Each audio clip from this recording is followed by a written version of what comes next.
This week on Spirit 52, we feature a Fayetteville High School football player who's playing with a heavy heart and a heavy mind this season.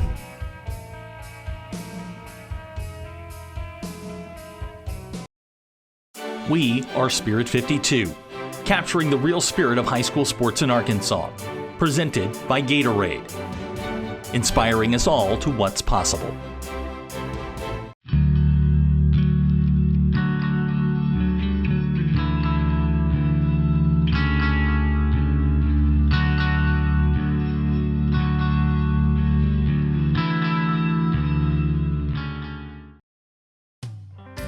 Fayetteville High junior safety Carson Jordan has been playing football for as long as he can remember, but this year is different as he lost his dad Mark this past May to a battle with colon cancer.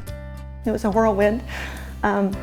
He thought that he was just having a few stomach problems, no big deal, and then we went in and found out it was cancer, and then they did the surgery, and then they found out that it was more intense than they thought, had spread a lot more. You know, he got sick, and then it was about 2 weeks from the news, and I just tried to spend every last minute with him. We counted about 300 visitors that he had while he was up there, and he was in the hospital for 2 weeks. Just a shock, you know, kind of just flipped the whole world upside down. He didn't really want to believe it, I guess. Felt like a nightmare almost that wasn't real. Even when he was in the hospital, Carson and Mark talked a lot about football. And one of the things he told me was, he said, "I just wish I could watch you play one more time." Thanks to the power of technology, Mark was able to do just that before he passed away. When they had the spring game, and of course he was in the hospital at that time and couldn't go, I said, well, maybe we could get somebody to FaceTime it. A couple of the football parents, they said, we can do that. They passed the phone around and they each took turns, and Mark was able to watch it. I was kind of numb to it. I didn't really think about it a lot. The day he did pass, I came straight to football because I knew that's what he wanted me to do. This season, Carson has his wrists taped during games. On one wrist, he writes Dad. On the other wrist, he writes R.I.P. He'll be on my mind every day, every time I step on the field and run through that bulldog. The whole year's for him, every play, every down, every second, every quarter, it's for him. I think he would be so proud of him. I mean, he works hard. He's there for his teammates. He's the one on the sideline giving them high fives and encouraging. That would make Mark super proud. Another way of honoring his dad this season, Carson's wearing his dad's number for the first time, the same number his dad wore when he played for FHS. We talked about that actually the night before he passed, and I told Carson, I said, what do you think about maybe wearing 29? And he said, I'd love to. You know, I'd love to wear 29. I got 11 this year, but then coach, I was like, hey coach, you think I could wear 29 for my dad? Because I told him I was playing for him. He's like, that's not a problem. And one of my close buddies had 29, and he goes, it's all yours, dude. His dad had the nickname of Jolly, and you can see Fayetteville is Jolly t-shirts worn by many in the crowd during Fayetteville home games this season. My grandpa and his dad was the original Jolly, and then he's just always happy-go-lucky. He's willing to help anybody, so it just kind of got passed down from his dad to him.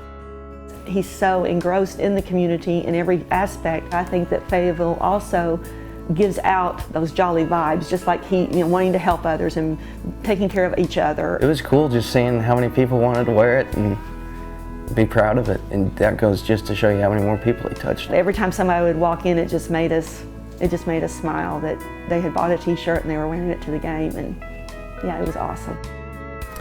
We started an Instagram page too of Be Jolly Forever, which is like just any jolly moment, I guess you could say. If you do anything like a good Samaritan or shake a police officer's hand, he always did that. It kind of makes people strive to find those little things to do to be like my dad would.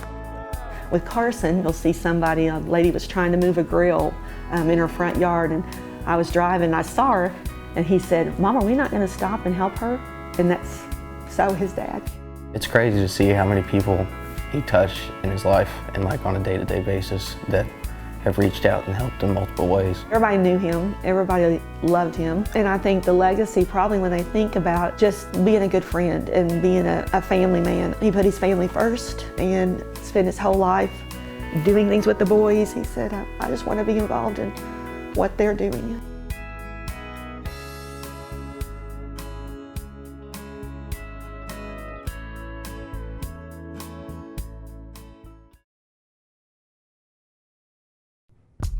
Coming up next week on Spirit 52.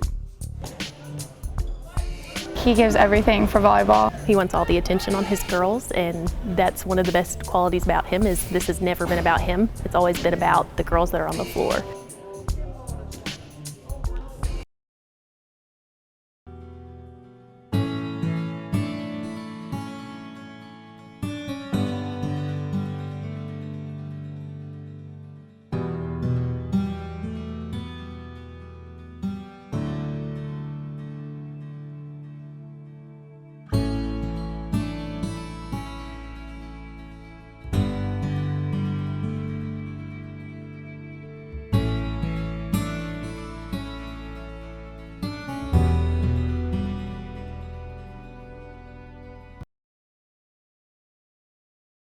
Hey guys, thanks for watching. Be sure and click subscribe so you don't miss any of our Sports Talk, Hogs in 60, Touchdown Club, or Spirit 52 coverage. See you next time.